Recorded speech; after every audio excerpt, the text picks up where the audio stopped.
عندي بعض الامور احب اطرحها من خلال بعد ما انتهى المؤتمر العلمي الثاني للجمعيه العراقيه لتقدم فحص البصر،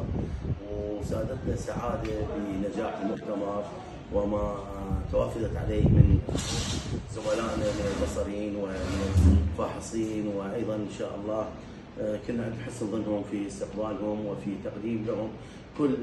التعاون لاجل نجاح مؤتمرنا. شكرا لكل الاخوان اللي ادوا الى نجاح المؤتمر العلمي. حقيقه هذا المؤتمر اللي هو الثاني للجمعيه العراقيه اولد لنا كثير من الامور، ونوضح هاي بعض الامور، وهي الحقيقه الجانب المعنوي اللي قدمته الجمعيه العراقيه لتقويم فحص البصر لكل فحص بصر، يعني حقيقه نعتز بهذا الامر، لان نحن محسودين على هذا الاختصاص، لان بعض الاختصاصات لن تمارس اي مؤتمرات قليلا جدا، لكن البصري وهذا يعود الفضل لله اولا ثم الى كل الاخوان اللي يشاركوا في تاسيس الجمعيه البصريه العراقيه لتقويم فحص البصر من مؤسسين، وخصوصا الى رئيسها الاستاذ جار الله محسن ندى الذي قاد هذه الامور ان شاء الله بكل اخلاص وتفاني، وما اخذت من وقته كثيرا حتى خطيه في هواي امور مشاغل، هو تلقينا دائما في خدمه الاختصاص. اللي انتبه اموري واللي حقيقه احب ان اطرحه انه انا اعلم من هذا المكان انه اشكر الجمعيه العراقيه لما قدمته لي من تعاون ومن جانب معنوي لتحقيق اهداف كثيره حقيقه من خلال مشاركتي في المؤتمرات العالميه الخارجيه، وايضا اعطتنا الجانب المعنوي بحيث كنا نحن لها عونا وهي لنا عون، يعني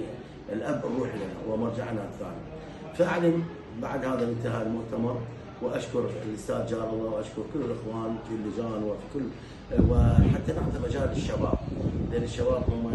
حقيقه ثورتنا، وهم اللي راح نخلي اثر يعني الامانه اللي هو في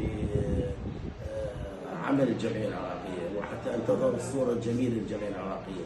قد يكون احنا سببنا